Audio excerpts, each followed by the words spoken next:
இருக்கப்பட்டவங்க அவங்க கிட்ட எந்த பொருள் இருந்தாலும் அடுத்தவங்களுக்கு கொடுக்கறதுக்கு யோசிச்சு தாங்க கொடுக்குறாங்க.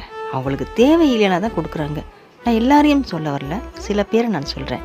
நான் கவனித்த வரைக்கும் நான் சொல்ல வரேங்க. ஆனால் இல்லாதப்பட்டவங்க இருக்காங்க பார்த்தீங்களா, ரொம்ப ஏழ்மையாக இருக்கவங்க, அவங்கக்கிட்ட இருக்கிறதையே எடுத்து தானமாகவோ உதவியாகவோ கொடுத்துட்றாங்கங்க.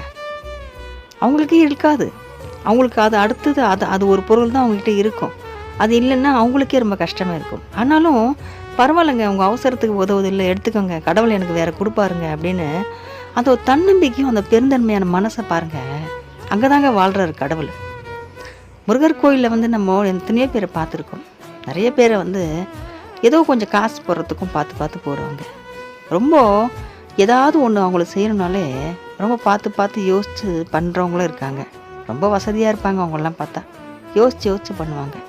ஆனால் ரொம்ப சாதாரணமாக